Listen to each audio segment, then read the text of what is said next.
सामग्री बताई। तो सभी ऋषि मुनि कहने लगे, हे सूत महाराज, ये भगवान का जो व्रत है सबसे पहले किसने किया और उसे क्या फल प्राप्त हुआ, वह मुझे विस्तार से बताओ।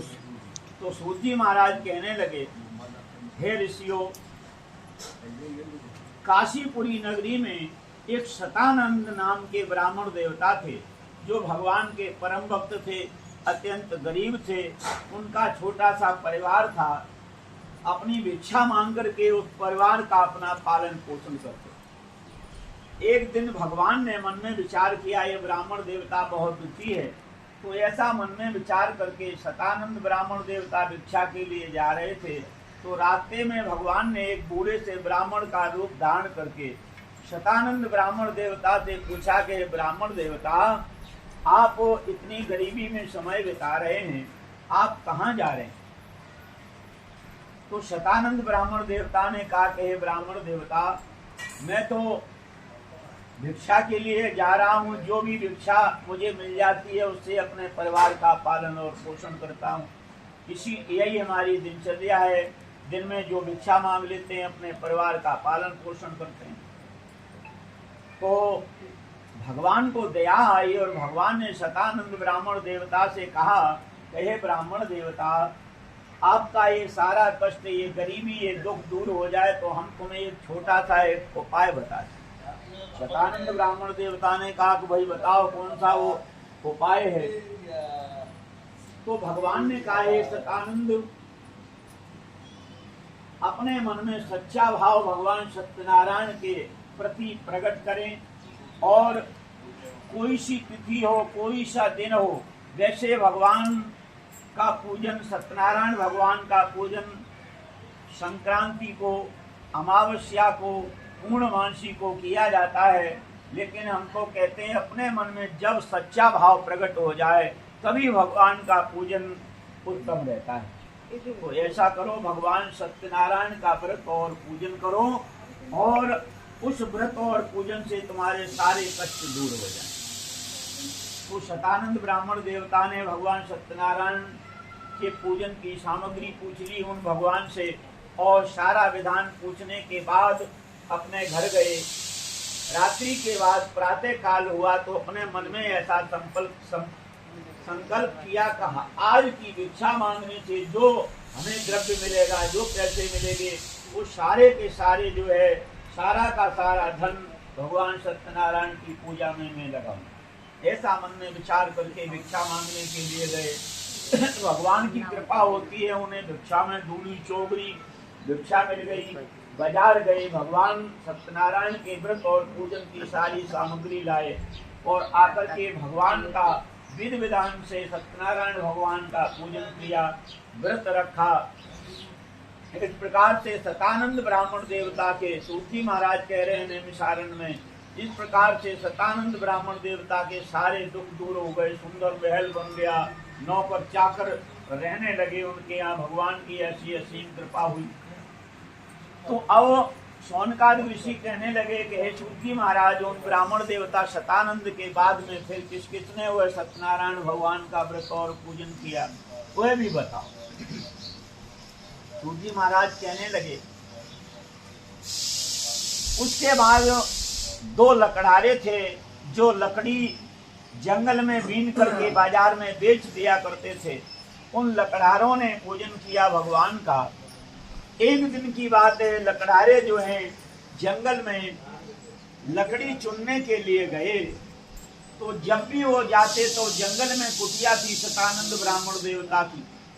तो जब भी जाते तो वहाँ विश्राम कर लेते, उनके यहाँ थोड़ा पानी पी लेते, क्योंकि गरीब की सुन लेता है।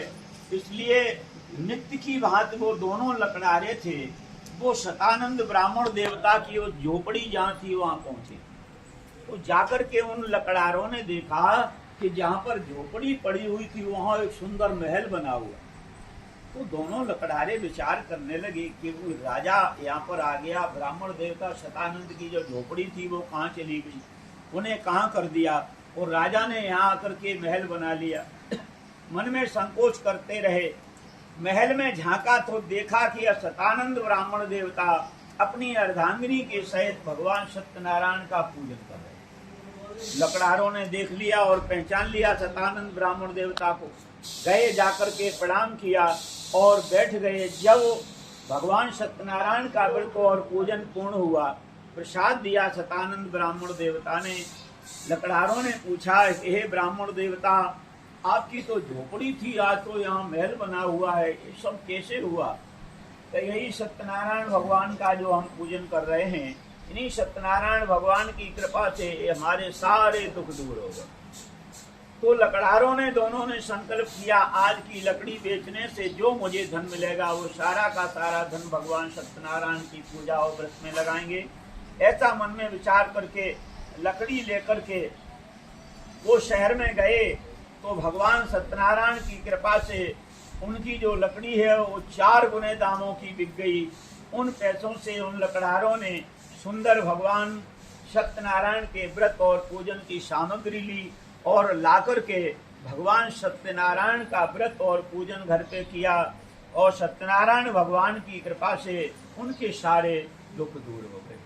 बोले सत्यनारायण भगवान की जय हो।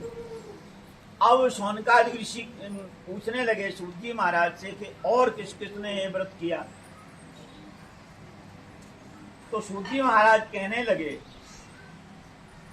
एक नदी के किनारे उल्कामुख नाम के राजा अपनी पतिव्रता पत्नी रानी के सहित तो भगवान सत्यनारायण का एक मंदिर में व्रत और पूजन कर रहे थे।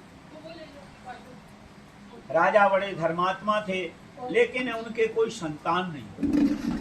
ऐसा मन में विचार करके संतान प्राप्ति के लिए भगवान सत्यनारायण का व्रत और पूजन कर रहे थे। इधर से साधु नाम का एक बनिया जो था, नदी में अपनी नाव लिए जा रहा था, व्यापार करके लौट रहा था।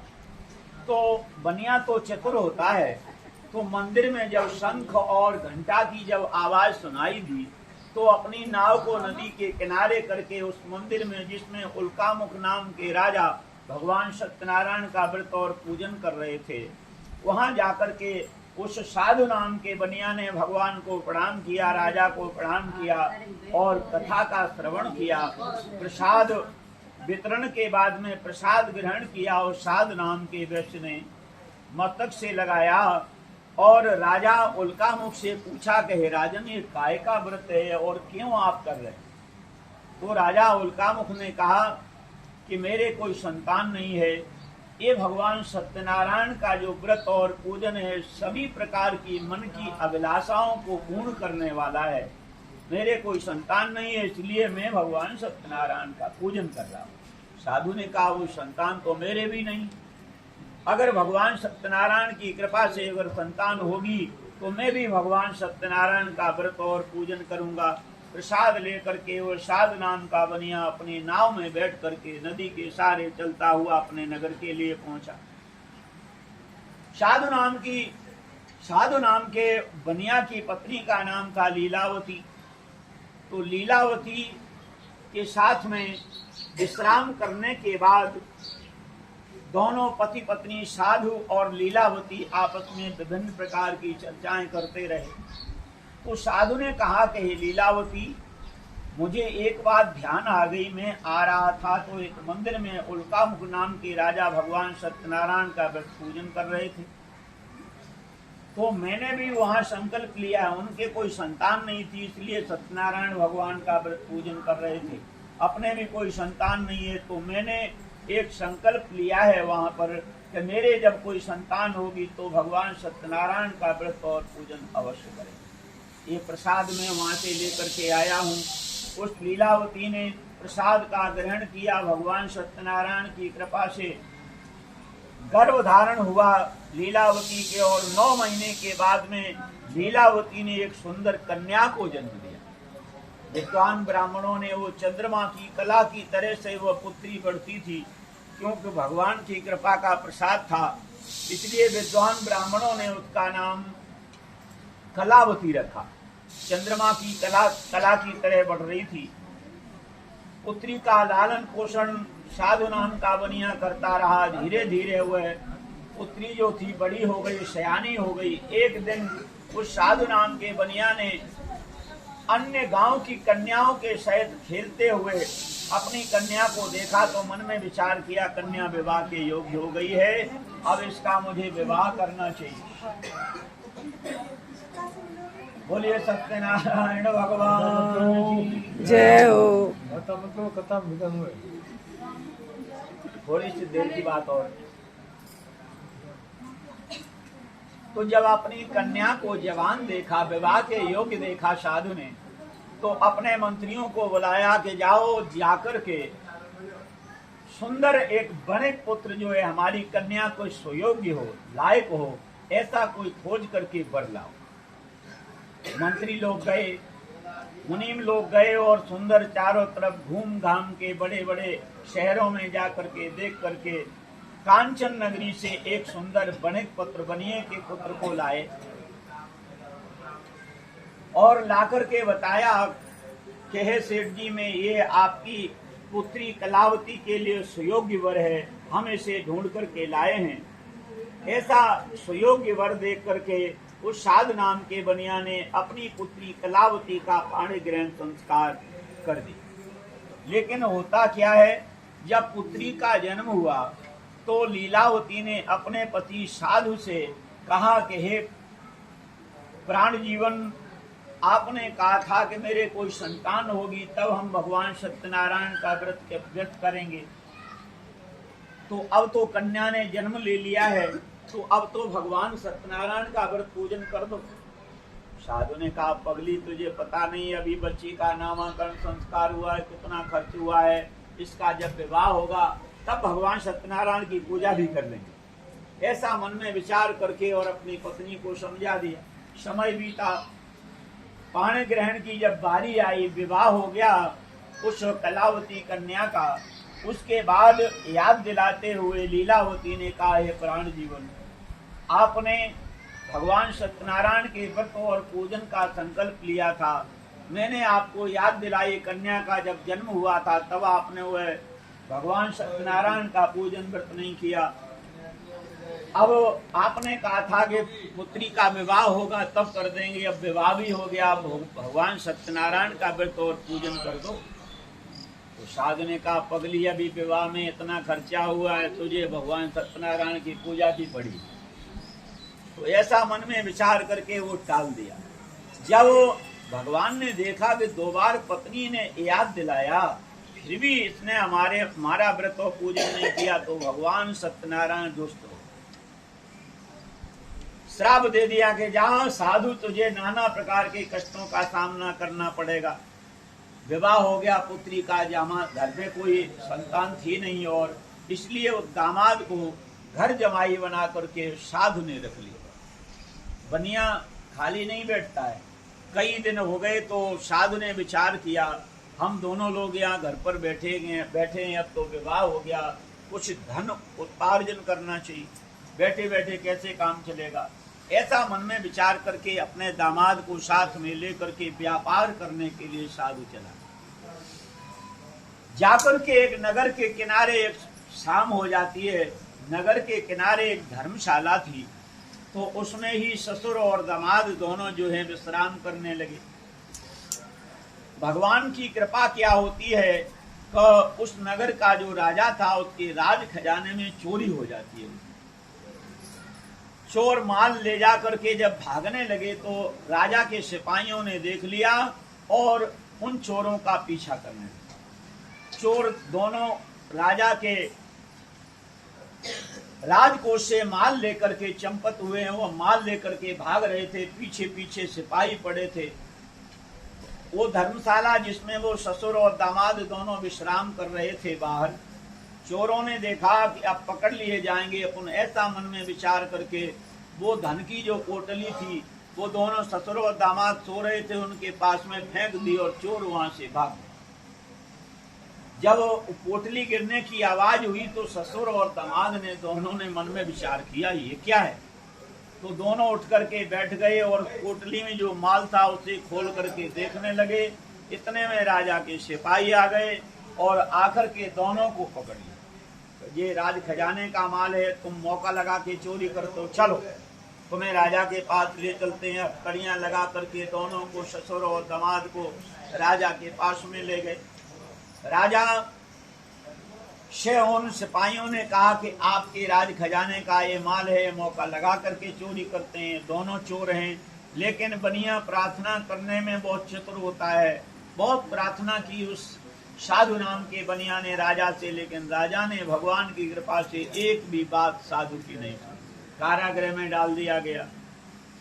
इधर वो दोनों ससुर और दामाद कारागृह में डाल दिए गए। इधर कलावती और लीलावती के घर पे जो कुछ था वो चोर चुरा ले गए।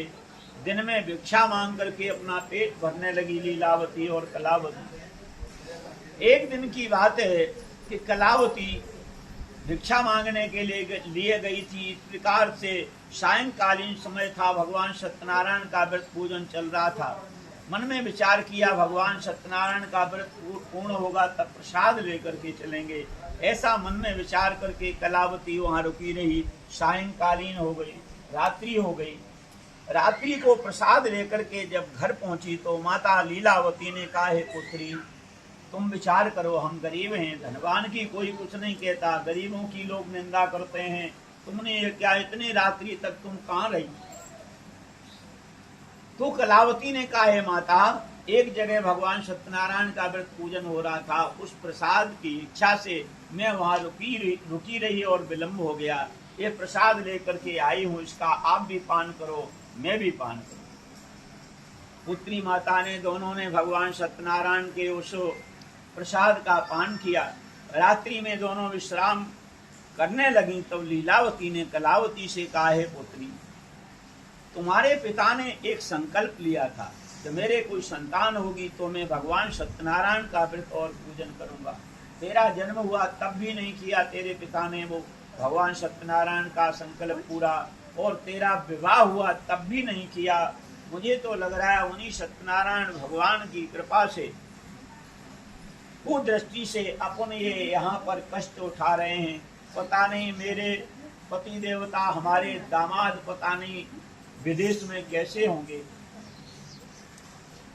तो कलावती ने कहा, ये माता, बात तो आप सही कह रही, तो ऐसा करते हैं, अपन दोनों लोग मिलकर के भगवान सत्यनारायण का व्रत और पूजन करते हैं, भगवान से प्रार्थना करेंगे, शायद दुख दूर हो जाए हम सबका। ऐसा मन में विचार करके कलावती लीलावती दोनों भिक्षा मांगने के लिए गईं। जो धन मिला उससे पूजन सामग्री लाई और लाकर के विधिवत भगवान सत्यनारायण का व्रत पूजन किया। भगवान सत्यनारायण से प्रार्थना की कि हे भगवान, हे प्रभु, हमारे स्वामी और हमारे दामाद के कष्ट दूर करो, कोई अगर हमसे गलती हो गई है तो उसे नाथ क्षमा करो। ऐसी जब प्रार्थना की तो लीलावती और कलावती की प्रार्थना से भगवान सत्यनारायण प्रसन्न हो गए। और जिस राजा ने साहूकार को, दामाद को कारागृह में डाल रखा था, रात्रि में स्वप्न दिया भगवान ने, कहे राजन, तुमने बंदी गृह में जो दो चोर डाल रखे हैं वो चोर नहीं हैं, साहूकार हैं। प्रातः काल होते ही उन दोनों को कारागृह से निकाल करके उनका जितना धन लिया है चौगुना करके उन्हें विदा करो, खीर बन गई, तुम्हारा सारा राज्य हम नष्ट कर। ऐसा मन में विचार किया राजा ने। प्रातः काल हुआ, जब स्वप्न देखा, रात्रि के चौथे पहर का प्रातः कालीन का जो स्वप्न होता है सत्य होता है। ऐसा मन में विचार करके राजा ने दरबार लगाया, विद्वान ब्राह्मणों से पूछा, तो भाई रात्रि के चौथे पहर में प्रातःकालीन सत्र में हमने ऐसा ऐसा स्वप्न देखा है। विद्वानों ने कहा, सत्य हो सकता है महाराज। तो राजा ने उन दोनों ससुर और दामाद को, बनियों को बुलाया, उनके बाल कटवाए, नए नए वस्त्र आभूषणों से उन्हें सुसज्जित किया, स्नान कराया और उनका जो भी धन लिया था उनसे चौगुना धन करके उन्हें विदा किया। अब जब चौगुना धन करके विदा किया, ससुर और दामाद को बहुत माल मिल गया था। नदी के किनारे जा करके उन्होंने अपनी नाव को भर लिया, इतना माल मिल गया। ससुर और दामाद नाव में बैठ करके चले जा रहे हैं। मन में विचार कर रहे हैं, अगर हमने व्यापार किया अगर होता तो घाटा भी लग सकता था। अपना तो धन बैठे बैठे ही चौगुना हो गया। ऐसा मन में विचार करके बड़ी प्रसन्न मुद्रा में ससुर और दामाद चले जा रहे थे। इधर भगवान सत्यनारायण ने मन में विचार किया कि भाई इतना कष्ट उठाया है साधु ने, हमारी पूजा नहीं की, इतना कष्ट उठाया, अब इसकी बुद्धि में चेत आया है कि नहीं, चलो परीक्षा ले लें। ऐसा मन में विचार करके भगवान ने एक दंडी स्वामी का रूप धारण करके जिस नदी में साहूकार की उस साधु की नौका जा रही थी, नदी के किनारे खड़े होकर के भगवान ने आवाज लगाई कि बोले नारायण नारायण, लाला जी हो यदि श्रद्धा कुछ, तो परमात्मा के है तो हमें दे दो भोजन थोड़ा सा कुछ। हे सेठ जी की जय जयकार हो। भूख लगी है, कुछ खाने के लिए आपके पास हो तो दे दो, नहीं तो कुछ धन दे दो जिससे हम भोजन कर सकें। साहूकार ने विचार किया है जंगल का मामला है, यहाँ अकेला है, हट्टा कट्टा, हाथ में लाठी है, अगर इसने जान लिया कि अपनी नौका में माल भरा है तो गड़बड़ हो सकता है, इसलिए ये जान न पाए ऐसा ही कहना। तो उस साधु नाम के वैश्य ने कहा, कहे महाराज हमारे पास धन धान्य कहाँ है जिसको मांगने के लिए आप आए हो, हमारी तो नौका में घास कूड़ा भरा हुआ है। भगवान मन ही मन मुस्कुराए, अरे साधु इतना तुझे कष्ट मिला, जेल हो गई, फिर भी तुझे चेत नहीं आया, फिर भी तू झूठ बोल रहा। तो भगवान ने कह दिया एवं मत, ऐसा ही हो। भगवान के कहने मात्र से जितने भी हीरा जवाहरात सोना चांदी था सब घास कूड़ा हो। घास कूड़ा जब हो गया तो नाव ऊपर को उठ गई पानी से, भाई खाली नाव हो गई तो ऊपर उठ गई। पहले नाव में माल भरा था, दबी हुई थी। साधु ने देखा हमारी नाव कैसे उठ गई, खोल करके देखा तो सोने चांदी की जगह घास कूड़ा हो गया था। मूर्छा आ गई, चेत आया तो दामाद ने कहा, हे पिताश्री मुझे लग रहा है वो जो साधु था ना वो भगवान थे, आपने झूठ बोला उसका ये लाभ मिला है। अपने सोना चांदी जो था वो घास कूड़ा हो गया, अगर वो कहीं मिल जाए तो ही वापस अपनी बात बन सकती है, न तो घास कूड़ा हो। दोनों ससुर और दामाद भगवान को खोजने के लिए चारों तरफ चले।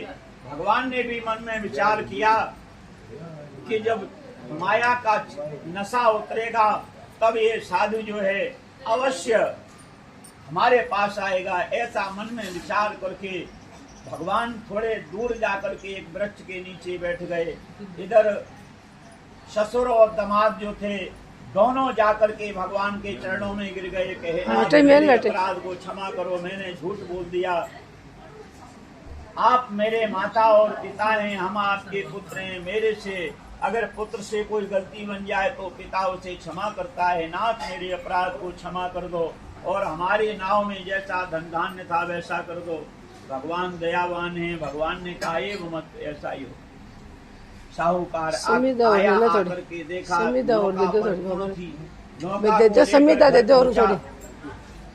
और घर जाकर के विधिवत कलावती और लीलावती से मिलकर के भगवान सत्यनारायण का व्रत और पूजन किया।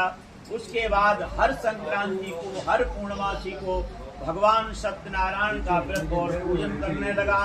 इस प्रकार से भगवान के परम पद को प्राप्त हुआ। बोले सत्यनारायण भगवान की जय हो। तुंगध्वज नाम के एक राजा थे। सूती महाराज कहने लगे कि तुंगध्वज नाम के एक राजा थे, उन्होंने जंगल में ग्वाल वाले मिलकर के भगवान का पूजन कर रहे थे। भगवान के प्रसाद की अवहेलना की, प्रसाद नहीं लिया। जिस प्रकार राजा को बहुत प्रकार के कष्टों का सामना करना पड़ा, फिर जाकर के राजा तुंगध्वज ने उन्हीं ग्वाल वालों से भगवान सत्यनारायण का पूजन कराया और प्रसाद का ग्रहण किया। तब उनका धन धान्य और प्रजा थी वो सुखी हुई। इस प्रकार से भगवान सत्यनारायण का व्रत और पूजन करके तुंगध्वज नाम के राजा भी भगवान के परम धाम को पहुँचे। बोले सत्यनारायण भगवान की जय हो। श्री कृष्ण गोविंद हरे मुरारे, हे नाथ नारायण वासुदेवा। श्री कृष्ण गोविंद हरे मुरारी, हे नाथ नारायण वासुदेवा। बोले गोविंद भगवान की जय हो। सत्यनारायण भगवान की जय हो। थोड़ी छाना और है, छाना देखो चारों तरफ से लगा।